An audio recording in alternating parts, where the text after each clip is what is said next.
hugely entertaining stuff at the Adelaide Oval, especially if you're an Indian fan, especially in the last half an hour or so, just before lunch. In fact, Australia would be happy that lunch, or rather dinner, as we get used to the day-night test conversation, has been called at the Adelaide Oval. Akash Chopra with me on ESPN Cricket for Match Day. We're hoping for a few more runs from India, but let's talk about all that later. Let's talk about India's fast bowlers and what a last 45 minutes that was, Akash.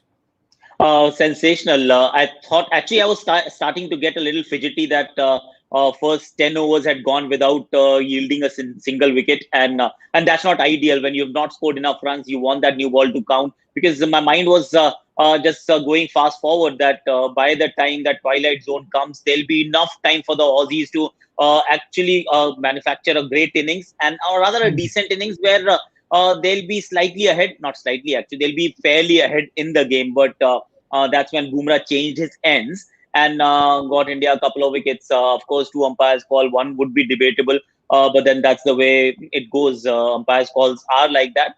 Having said that, both Bumrah and Shami, because Shami also looked like picking wickets, it's just that Umesh did not bowl the right line and length, more so length. He was a bit too short. Okay, so let's talk about India's fast bowlers then. And it still looks like it's hard work for Australia. In what 19 overs they've managed just 35. Labuschagne very lucky to be there. Half chance of Saha behind the stumps, then a clear chance by Bumrah himself in the deep hind leg boundary that didn't go right. So let's talk about India's start with the ball. It looked like Umesh Yadav was economically was tidy, bowled two maidens on the trot. He's still 6 overs, four maidens, none for six. But what went wrong for you? Why didn't India get a wicket early on? See, Umesh was supposed to pitch the ball a lot fuller.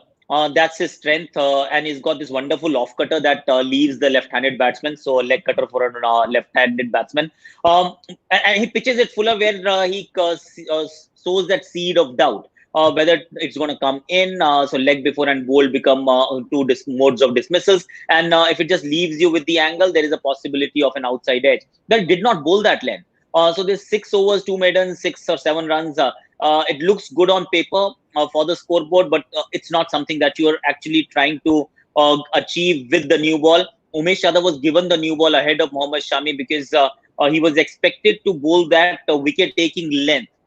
Line was okay. Line I'm not too concerned about. It's just the length that makes you play the ball a lot more, or that brings about a lot of possibilities of dismissals. The length was just a bit too short. So it looks good when the ball is reaching the keeper and they're leaving a lot of deliveries alone. You think that you are in control, but hardly so. You need to pick wickets.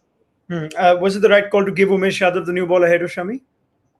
It was. Let's be fair. Shami has the ability to bowl with the new ball. Of course, if he was bowling with the new ball, you would expect him to be a lot more lethal. But then Shami also has the ability to bowl one change. He will be your primary bowler along with Jasprit Bumrah throughout the innings and throughout the test match. Umesh is at his best when the ball is new.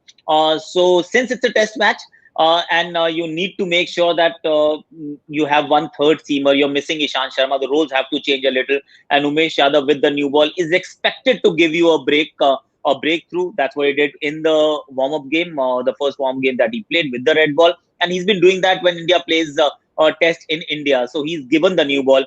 So not a bad idea. But I personally felt that he could have been changed after just a 3-over spell, because you have only three seamers. One is going to, so you start with Bumrah and Umesh. Umesh is not finding his groove. You stop him, bring Shami from that end, and then Bumrah is going to bowl, 4 or 5 overs? He can't be bowling 7.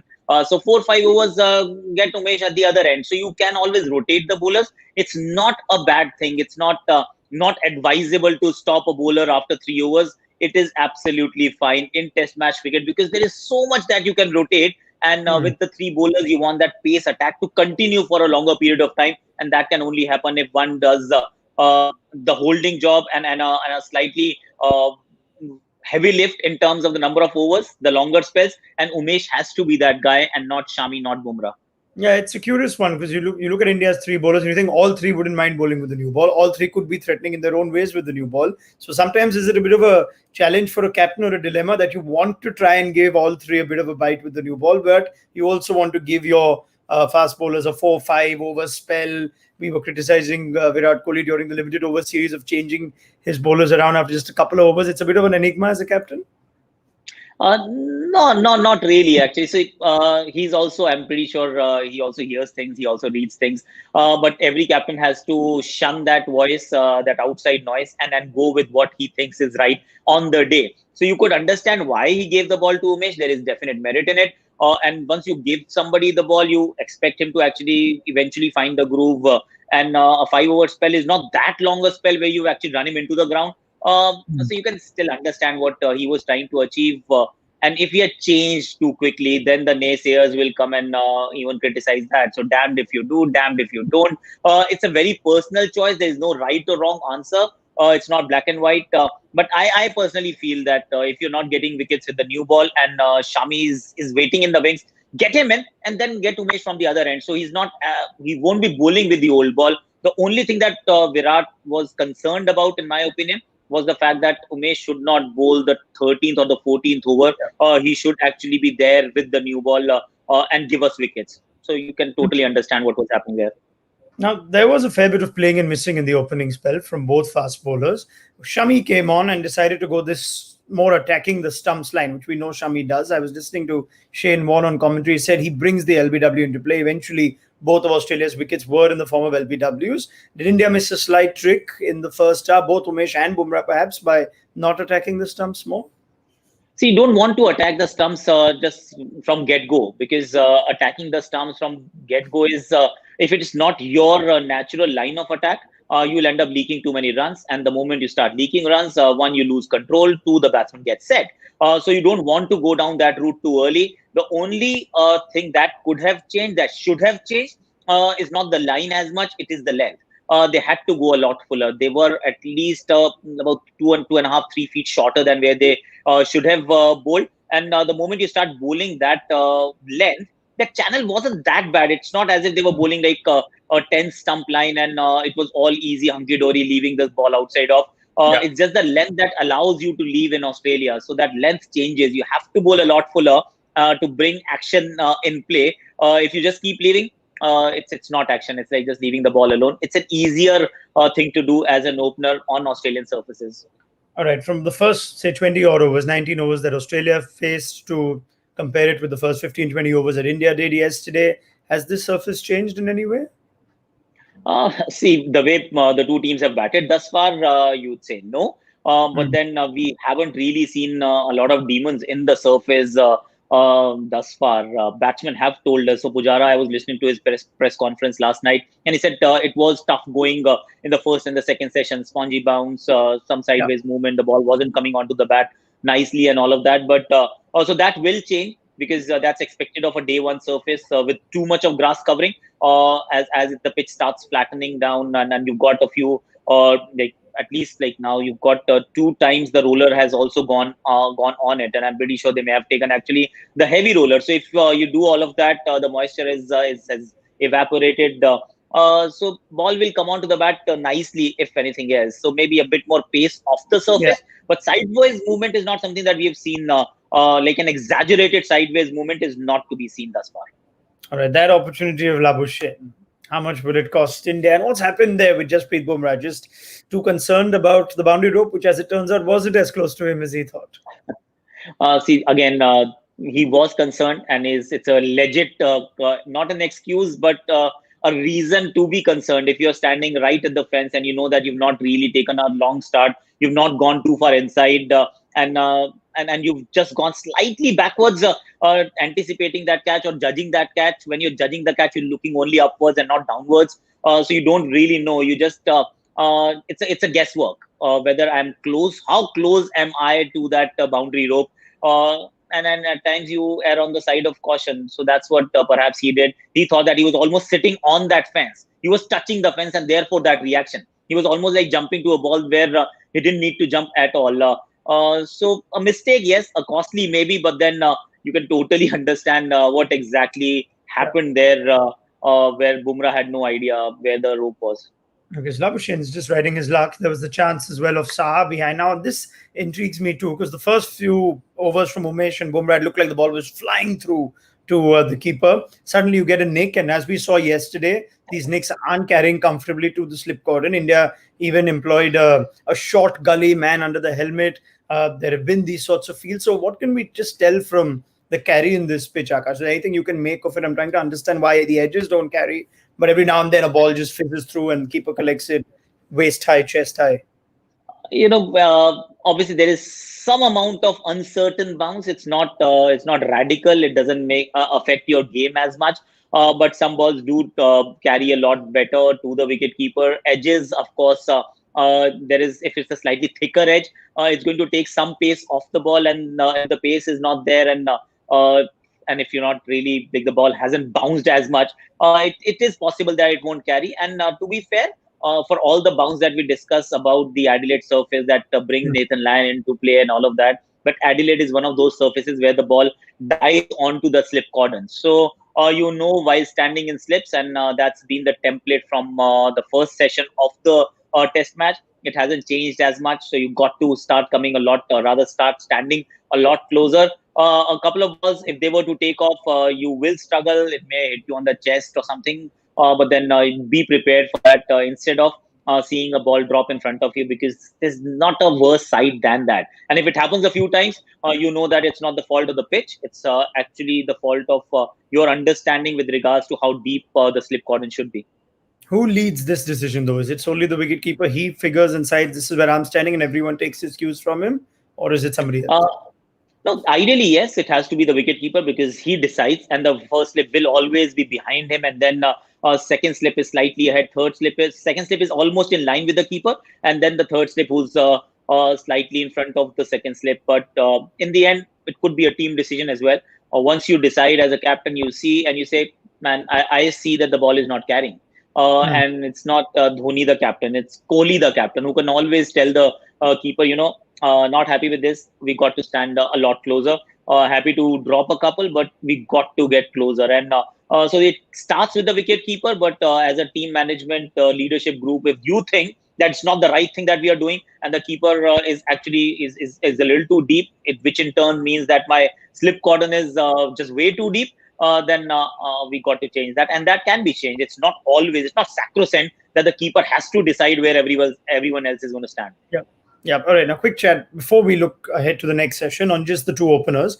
Matthew Wade opening for the first time in first-class cricket. Joe Burns opening with all that conversation around him. Now, they've batted time, but they both got 8, so 41 and 51 balls respectively. Have they done enough to see out the threat of the new ball, or was there more that you would have expected out of them? What was your assessment of Wade and Burns? See, 8 of 48 of 39, it's not going to be a great return. I completely, totally understand the value of batting time in Test match cricket, especially when the ball is new, or especially when you're actually playing in Australia, South Africa, or England, because you know that that's the period that you need to see off, and that makes the job of number 3, 4, 5, 6 considerably easier than just facing the new ball. So you want to maybe feel that you've done a great job. But just think about it. So you've played the 80 balls. You've not really made the scoreboard move at all. I was slightly surprised with Wade. Not exactly surprised, but was slightly disappointed, maybe, if just for the lack of a better word, because he is an aggressive player. He opened in T20 cricket and he batted in a certain fashion. Here he was just not willing to even look for 4 singles runs. Just once he actually tapped and ran, and after that there was nothing. So it's okay to take a few balls on the chest and the body and all of that, but those balls, at least a couple of them, could have been pulled. He's a natural puller of the cricket ball. So just that once you start opening in Test match cricket, you start thinking that I have to play differently. The moment you start thinking differently, that you go too far away from your strengths and what made you score a lot of runs. He has scored runs, but he suddenly felt the burden of being a Test opener and therefore obliged to bat a certain way. But if just imagine if he had hit a couple of boundaries to Umesh Yadav, those short pitch deliveries, which he was just either defending or taking it on the body, things could start looking a lot different already. But now what happens, the moment you lose 1, you lose 2, you've not made any progress. It's identical to how India was yesterday, where we kept talking, you are biding time, you're eating a lot of balls, but there is no progress that's getting made. So this is not progress once again. Okay, let me get a quick call on the Burns LBW. A little bit of Twitter reaction on it, and Burns looked visibly disappointed at the fact that Ball Tracker, which took a while to build up for that one, said it was umpire's call. Now, these are the things which you just accept with the DRS rules, but when you look at that just before Ball Tracker, were you saying, he's going to get away with this, and were you surprised that it was actually clipping? So it's quite interesting that I was not watching that in real action. Real time, I did not watch. So I walked into the room and I saw, okay, there is a DRS. And the only thing that I wanted to know was whether umpire has given him out or not out, because it was certain that it's going to be the umpire's call. Now that umpire's call is a bit of a whim, actually, that I don't like it. Personally, you have to decide whether it is out or not out. If it is clipping more than less than 50%, it is not out. That's it, period. Or it is out. Whichever way you want to decide, you got to decide. This umpire's call, I don't like it one bit, to be fair, because that just leaves a huge range of ambiguity about and also authenticity of technology. You're using it, but you don't trust it enough. So if you don't trust it enough, don't use it. But also, my understanding, Burns has every right to be grieved that this is not right. But this is how the rules are. So had he given him out, rather not out, remains not out, and we walk away, and we are quite happy with it. But just because umpire decided to give it out, it looked very 50-50 to me. Okay, right. Now, these are the rules. Everyone knows them, and you're going to be at the right and wrong end of it. Matthew Wades was an umpire's call, which surprised me. I thought that should have been three plain reds. So these are the vagaries of the DRS or the ball tracking system that I guess we'll continue to debate till it goes on. Let's talk about the second session now. And 35 for 2, 19 overs bowls, Smith and Labuschagne. You think this is the big contest, isn't it, Akash? You get either of these guys or both these guys early, convincingly India on top, and then otherwise this could be a long day. What is India's plan of attack? We're looking at LBWs being potent, a drop catch with a bouncer, so that's been used every now and then. The outside off you've been critical of perhaps being too wide to tempt a wicket. What's the line of attack to Smith and Labuschagne? A bit of all, and not just one line of attack, because the moment you do that, you become predictable, and ball is still fairly new. If the ball is new, you do not just search for a leg before dismissal all the time, because the moment you start doing that, you need some protection there. You take away a couple of catching fielders from the offside, which is not ideal. So stay on that fourth, fifth stump line, make them come on the front foot and play those shots. So when it's on the front foot, fourth, fifth stump line, some balls are going to come back in, and that is your best chance of getting a leg before, maybe a ball played on, or challenge the outside edge. You need to ask those probing questions with that probing line, and then once in a while try a bouncer, because you do have a fielder in the deep. You can have two in the deep maybe, or one in the deep and one close in, just to keep the batsman honest. And that short leg fielder at times is for two reasons. One, of course, you're telling that the bouncer is on its way, and secondly, while the ball is new and you're expecting some amount of sideways movement off the surface, then that back pad becomes a wicket-taking option also. It keeps the batsman honest that when you're defending, you have to be 100% certain that it's not a back pad, because if it goes there, a bouncer is always on your mind with your short leg in there. But maintain that fourth, fifth stump line outside of. Just make them play everything off the front foot, or nothing on the front foot, or rather on the back foot, unless it's a bouncer. Nathan Lyon bowled 12 overs in this middle session yesterday. Are we likely to see R. Ashwin? Well, last time when we spoke, last dinner yesterday, I said we won't see Nathan Lyon for a while. I think we are going to see Ravichandran Ashwin a lot sooner than what I thought Lyon would be actually introduced. He will be bowling soon, and for two reasons. One, Umesh Yadav, when you look at Umesh Yadav, you don't look at him as a bowler who's going to give you a lot of control, even though the numbers are pretty exciting at this point in time in terms of runs, economy, and all of that, which is great. But will it remain this way? You are never certain. So if you don't have three fast bowlers to rotate with the same kind of intensity and relentlessness, then you're looking at your off spinner any which way. So Labuschagne hasn't played Smith in Test cricket at all. So you throw him in and see what happens, and expect Ashwin to do what Lyon did. If not take wickets, at least be attacking at the same time, not leaking runs. All right. They don't even have the luxury of a Cameron Green, India, do this. They have just the four outright bowlers. You'd think Ashwin would bowl a fair bit then. How would you start after lunch, though? Shami and Bumrah, they just look like they were going to get a wicket every over. They continue after lunch for you, after dinner? 100%. Yes, after dinner, because you must start the new session with the two best bowlers that have bowled in the previous session, and also who are most likely to pick wickets. So the first session, of course, it was all about Bumrah and Shami. More of Bumrah, maybe less of Shami, but then that can change quite rapidly. So Yeah. start again with with these two. The only point of consideration will be that this is not their first spell. For Bumrah, it will be his third spell already.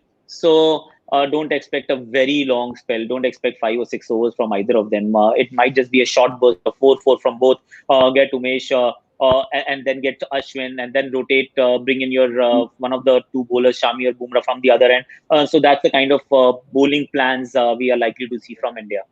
All right, now that's pretty much a wrap on everything. But because so much happened in that last, I'll just go to the first 20 minutes of play now. And India lost 4 for 11, Akash, and 4.1. Now there's not much you can expect out of Shami, Bumrah, and Umesh with that. But at 233 for 6, Ashwin looked good yesterday. Another 40-50 runs. You think you're just pushing towards 300. Were you a bit disappointed in the manner in which Saha and Ashwin got out as quickly as they did? See, you will always be disappointed, but is it not along the expected lines is something that you need to ask, because don't set the bar too high. We got to admit that when you look at the lower order batsmen from the subcontinent, they actually form a tail 9 out of 10 times overseas, because those are challenging conditions. They get runs. Umesh get a 50. Umesh will actually, I think I remember him getting a 50 of like in double quick time or something against South Africa. He was hitting 5 sixes in 1 over. Those things happen for two reasons. One, of course, you're facing a spinner, and two, your team has already put 500 on the board, so the opposition is on the mat. You get pretty brilliant batting conditions to bat, and it's just the spinners. The opposition is also waiting for this ordeal to end, so there is just no intensity. So everybody gets a lot of runs, and batting becomes a lot easier, and you know those conditions well. But this was always going to be tough, and we discussed this last evening as well. That it's not easy. You are ambitious. You want like 100 run, whatever, four wickets for 100 runs in the first session. But we all knew that it's still the new ball, and these guys have bowled really well. And you don't even have to bowl those wicket-taking balls like a Yorker or a bouncer on a surface like this when the ball is only like 8-10 overs old, with plenty to offer for the faster bowlers with the new ball. So they just bowled the lines and lengths that they could have bowled to the openers and could have still found the outside edge. So it is pretty much normal service. Sometimes to dismiss the tail, you need those Yorkers, need that reverse swing. On this occasion, you didn't need anything, just normal service, and you would be rewarded, and they were. All right. Now that Labuschagne catch had been taken, I think you'd firmly say that was India's session. As things stand, Australia 35 for 2, trailing by 209, and Smith and Labuschagne at the crease. This first session, would it be even Stevens, or would you still say India would take that session? See, shared session once again. India hasn't won a session convincingly, in my opinion. Some would argue that the second session on the first day was India's session, 66 for 1 and 30 odd overs. But in the match context, when you've got only 41 in the first session for 2, that 66 was not really taking you ahead in the game, like significantly ahead in the game. So that was a shared session. Here, you'd say you lost 4, but you've also taken 2. You've dismissed the openers and you've lost only your tail. But the fact is that you scored only 244 runs. So if you've not scored enough, these 2 wickets were important. They are important, but that does not change the paradigm of this game completely. It does not change the equation completely in favor of India. So let's go with a shared session once again. All right. Now, this should be a very interesting session. Maybe at the end of this, we'll be able to tell whether one team is significantly ahead or not. Thank you to Akash Chopra. Get your thoughts on our Tea Time show on ESPN Cricket for Matchday. So do join us then. Make sure you catch clips, highlights, all the major action as it goes down in Australia on ESPNcricket4.com and the mobile app if you're watching in the Indian subcontinent. We'll be back at Tea Time. Bye-bye.